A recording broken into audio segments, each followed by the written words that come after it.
자, 성경에 보면은 참 많은 사람들이 나오죠. 정말로 많은 사람들이 나오는데 그 많은 사람들이 하나같이 공통점이 있다라고 한다면 다양한 하나님의 은혜를 경험했다라고 하는 겁니다. 성경에 나오는 모든 이들이 다 하나님의 은혜를 경험하는데 특별히 하나님의 심판을 받은 자들 외에는 거의 대부분 하나님의 은혜로 살아가는 자들입니다. 그런데 하나님의 은혜를 받으며 살아가는 자들의 삶을 보면 어떤 이들은 하나님의 은혜가 맞나 싶은 이들도 있어요. 하나님의 은혜를 입으며 살아가고 있는 이들이 분명한데 그런데 그들의 삶의 과정들을 보게 되어지면 과연 그것이 은혜일까? 그렇게 생각되어지는 이들이 참 많이 있는 것을 보게 되어져요. 대표적인 사람이 욥 아닙니까? 욥. 여러분 창세기 28장 이후로부터 보시면 야곱이 나옵니다. 물론 창세기 25장에 야곱이라고 하는 이름이 처음 나와요. 그런데 그 역사에 야곱이라고 하는 자가 주인공으로 성경에 기록되는 것은 창세기 28장입니다. 그리고 창세기 28장 15절 말씀 여러분들에게 경찰의 말씀을 드렸는데요. 야곱의 인생에 있어서 가장 큰 전환점이 되어지고 변곡점이 되는 지점이 바로 창세기 28장 15절 말씀입니다. 그 말씀을 잠깐 읽어드립니다. 창세기 28장 15절 말씀입니다. 내가 너와 함께 있어 내가 어디로 가든지 너를 지키며 너를 이끌어 이 땅으로 돌아오게 할지라. 내가 내게 허락한 것을 다 이루기까지 너를 떠나지 아니하리라. 이게 하나님의 말씀이에요. 하나님께서 특별히 야곱이라고 하는 자와 언약하셨던 말씀입니다. 그 내용은 이래요. 내가 너를 지키고 내가 너와 함께하고 내가 너를 떠나지 않겠고 내가 이곳으로 돌아올 때까지 너와 함께할 것이다 라고 하는 말씀이에요. 하나님께서 함께하시고 도우시고 지키시고 떠나지 아니하실 것이다 라고 하는 그 말씀입니다. 그런데 여러분 하나님께서 지키시고 도우시고 보호하시고 인도하시고 함께하시면 어떻게 돼요? 삶이 윤택하고 삶이 강건하고 흔들리고 아무런 고통도 괴로움도 근심도 없는 그런 우리가 흔히 말하는 은혜가 가득한 삶이어야 하지 않겠습니까?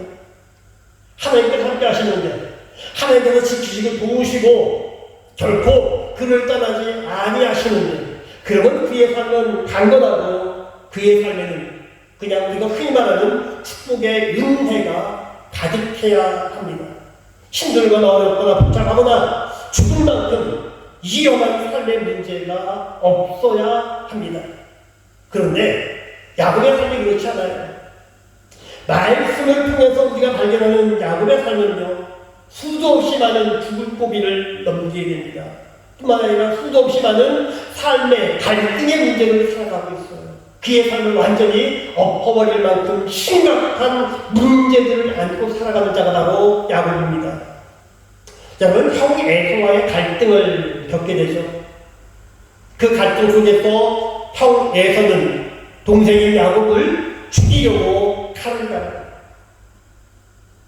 형을 피해 도망가는 곳이 삼촌 라반의 집입니다.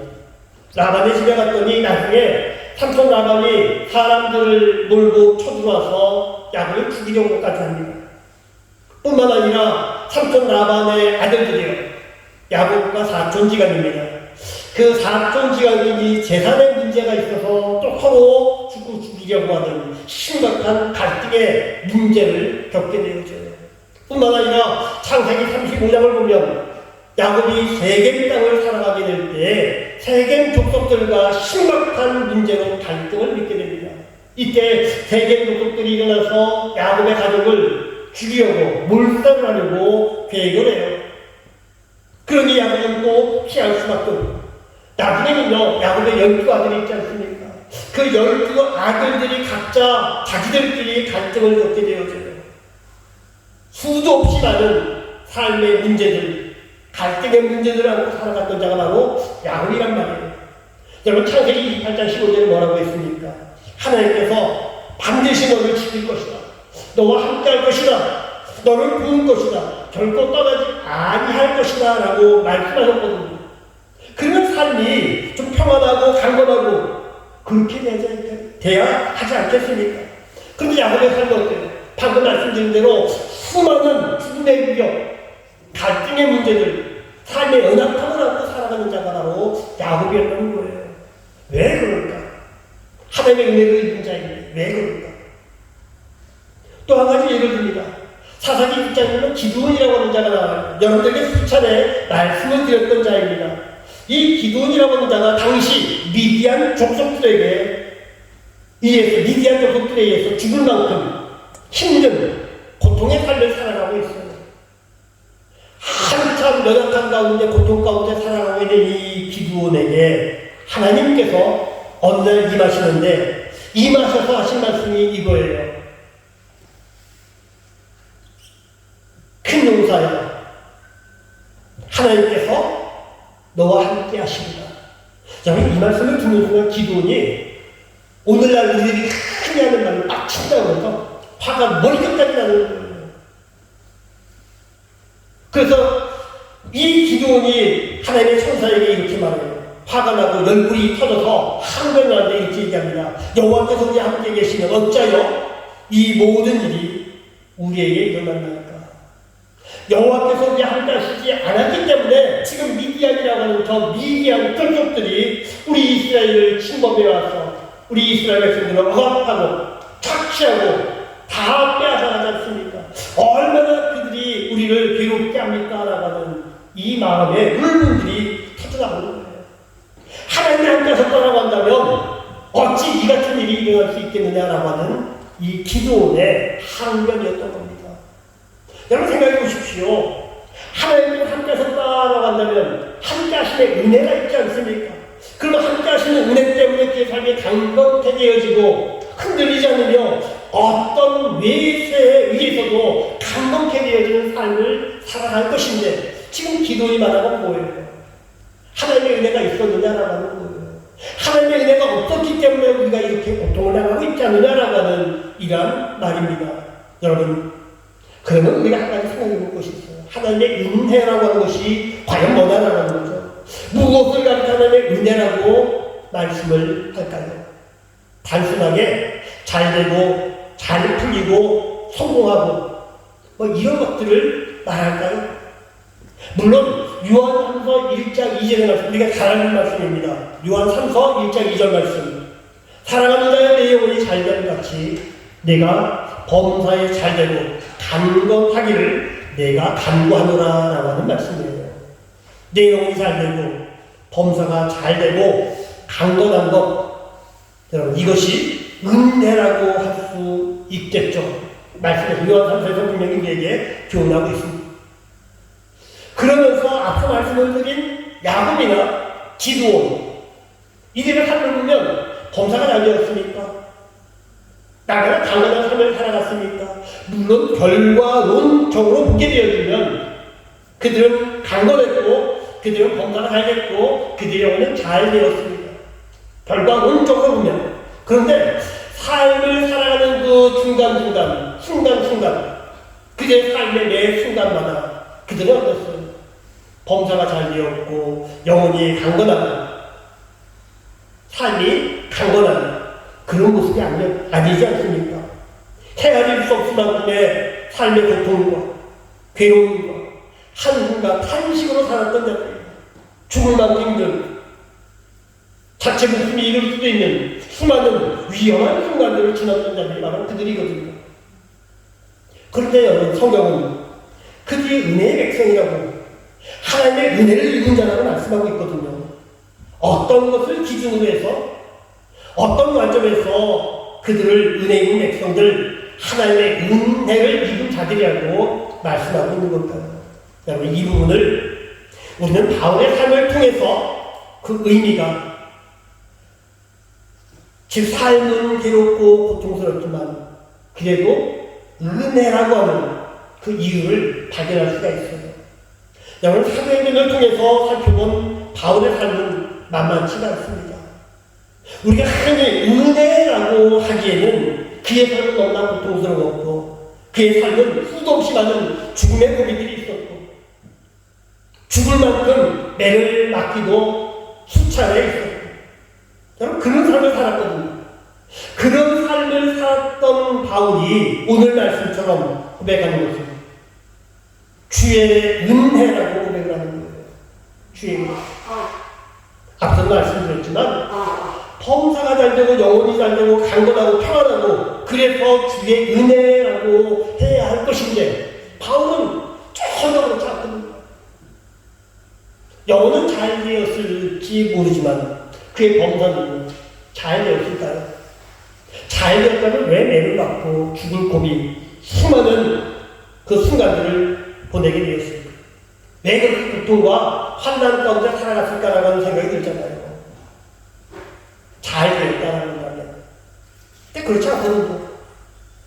그러니 결국 그것은 주의 은혜라고 고백할 수 있을까라는 생각이 들어요. 그런데 바울은 오늘 본문에서도 분명하게 우리에게 교훈하는 것은 뭡니까? 주의 은혜라고 고백을 합니다. 여러분, 그런데 바울이 고백하고 있는 그 은혜라고 하는 것과 오늘을 살아가고 있는 우리들이 바라고 있는, 우리들이 말하고 있는, 우리들이 소망하고 있는 은혜가 여러분 다른 것을 여러분 이해하십니까? 여러분 우리들 모두가 나된 것을 주의 은혜라고 고백할 것인데요. 지금 내가 살아가는 것도 주의 은혜라고 고백할 것인데 바울이 고백한 것처럼 말입니다.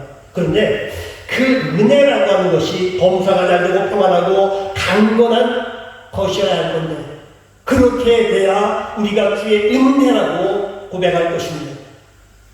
그런데 육신도 우리 삶도 우리 심령도 우리 집안 형편도 우리가 살아가는 데 순간순간도 그렇게 범사가 잘되고 평안하고 강건한 것이 아닐 것인데 그런 중에도 우리가 주의 은혜라고 고백할 수 있을지요. 여러분 우리가 은혜 그러면 이렇습니다. 우리 육신도 건강하고 범사도 강건하고 사업도 잘되고 평안하고 이것저것 신경 쓰지 않아도 잘 굴러가는 세상 참 편하게 살 수 있는 아무 걱정 없이 살아갈 수 있는 이러한 상황을 은혜라고 우리가 표현을 하는데 그러면 여러분 바울처럼 죽을 고비도 수도 없이 넘기게 되고 여러 차례 죽을 만큼 매를 맞고 심지어 감옥에 갇히기까지 한다면 그래도 은혜라고 할 수 있을까요? 우리 속에서 이런 기도원이 처음 하나님의 천사를 만났을 때 어찌 이것이 은혜냐 어찌 이것이 은혜냐라고 항변했던 것처럼 우리 역시 우리 삶이 힘들고 어렵고 괴롭고 고통스럽고 우리가 계획했던 것이 잔뜩 꼬이고 삶은 어렵기만 한다면 어찌 이것이 은혜냐 어찌 이것을 은혜라고 할 수 있느냐라고 항변할 수도 있을 것입니다. 아마도 그렇지 않을까 싶은데요. 여러분 이런 측면에서 보면 그런 삶을 살아가는 바울이 나의 나된 것은 주의 은혜라고 고백하는 이 고백을 보게 되어지면 얼마나 대단한 사람인가라는 생각이 들어요. 근데 그게 믿음이거든요. 믿음. 무슨 얘기냐? 믿음이 있다면요, 여러분. 그 어떤 환난도, 고난도, 아픔도, 괴로움도 이겨낼 수 있다는 거예요. 그런 믿음이 있다면 그 어떤 상황도 은혜가 될 수 있다는 겁니다. 한 25년 정도 됐을 거예요. 제가 잘 아는 집사님이 있습니다. 그 집사님 신방 가면 그 집사님 하는 게 뭐냐면 지금 이대로만 같았으면 이게 기도 제목이에요. 제가 신방 가면 기도 제목이 뭡니까? 라고 물어보는데 그 집사님은 지금 이대로만 같았으면 이것이 기도 제목이에요. 근데 그 남편은 대한항공 그 기장이에요. 파일럿이에요. 기장이에요. 그리고 자녀들 둘이 있는데 자녀들 공부를 굉장히 잘합니다. 착하고 공부 잘하고. 그리고 한 60평 정도 되어지는 그 집. 이 나라 표준으로 따면 180평방미터가 좀 넘게 다 200평방미터 정도 되는 그런 아파트에 살아 굉장히 잘하는 집입니다. 10만원은 부족한 게 없어요. 없고 그 집사님도 그냥 지금 같았으면 평생을 이것이 기도 제목입니다. 그런데 그 집사님 새벽마다 밤마다 교회를 찾아요. 기도합니다. 붙잡는 거예요. 기도하고 주의 은혜를 구하고 지금도 충분한데 날마다 믿음으로 주 앞에 무릎 꿇는 그 모습을 보여주고 있는 거예요. 무슨 얘기냐면요. 여러분, 믿을 때, 정말로 간절하게 믿을 때 하나님은 그에게 그런 은혜를 하나님이 주신다는 겁니다. 그 어떤 환경도, 그 어떤 조건도, 그 어떤 괴로움도, 아픔도, 고통도 그 믿음이 있다면 이겨낼 수 있다는 것을 바울이 보여주고 있는 거예요. 여러분, 바울은 자신이 얼마나 못났다라고 고백하고 있습니까? 정말로 미련하고 얼마나 연약하게 고백하고 있는데, 그는 여러분, 그의 삶을 한번 들어보십시오. 그는 미숙아로 태어났다고 해요. 만삭되지 못해서 태어났다라고 하는 말씀이 뭐냐면, 10개월 돼야 엄마 뱃속에서 나오게 되어진데, 바울은 역사가 의하면 7달 만에 나왔다고 합니다.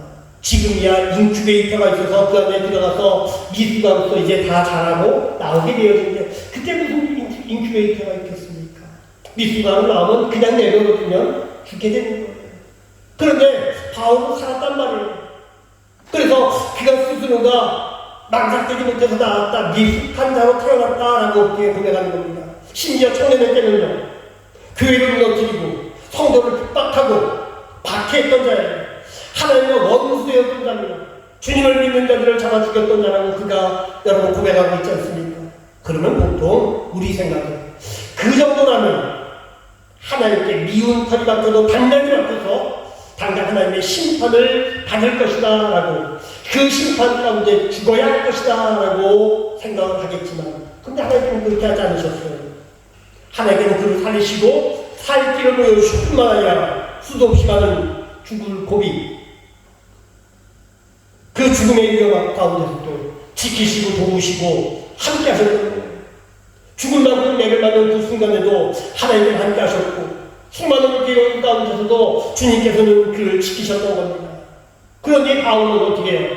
그가 살아가는 매 순간 자기 함께 하신 하나님, 지키시고 도우시고 치유하시고 보호하시는 그 하나님을 날마다 해롭게 경험하며 살아갔던 자예요. 그런데 여러분, 앞서도 말씀을 드렸지만 아무리 생각해도요, 그런 귀하고 놀라운 은혜를 받을 자격이 없는 바울이지 않습니까? 바울이 그것을 너무나 잘 알고 있거든요. 그래서 고백을 하는 겁니다. 나의 낮은 것은 주의 은혜다.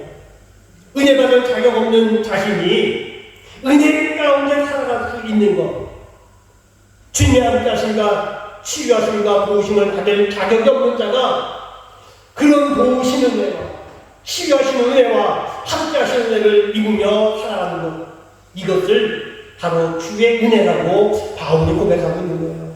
여러분, 구원의 순서라는 게 있습니다.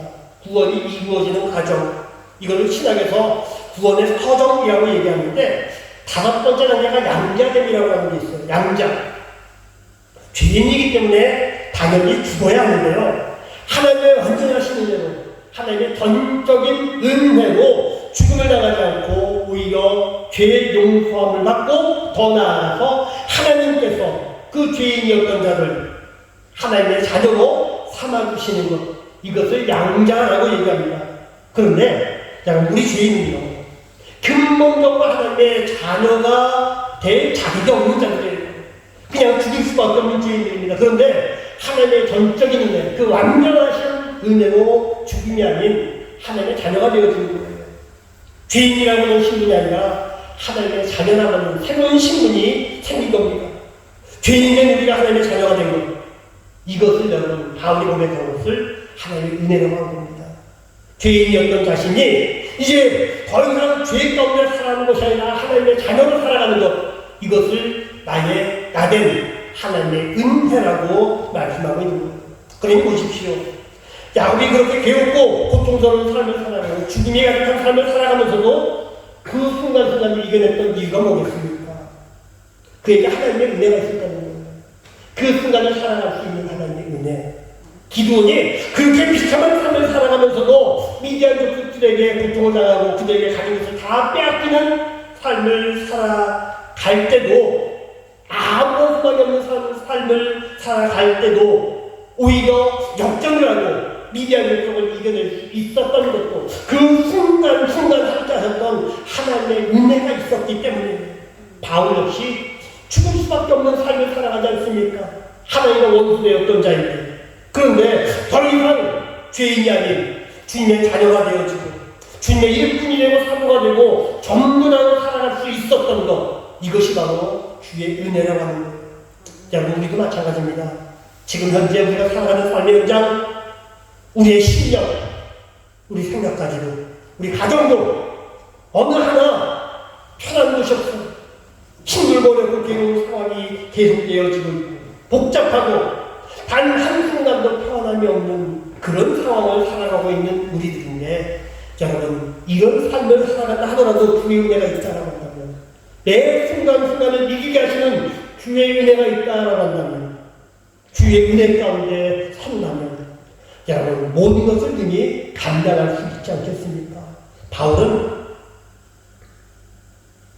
은혜받지 못했던 사울이었던 자신이 은혜받고 승리하는 바울이었다고, 그것이 나의 나된 것이라고 고백하고 있습니다.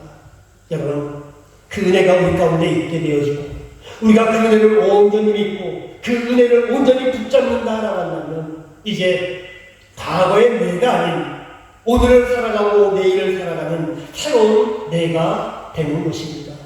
그 은혜가 저와 여러분 가운데 가득하기를 소원하며, 그 귀한 은혜, 이제 과거의 나로서가 아니라 오늘과 내일을 살아가는 나로서의 그 귀한 은혜를 이용하시는 믿음의 사람 되시는 저와 여러분 되시기를 주의 이름으로 축원합니다. 기도합니다.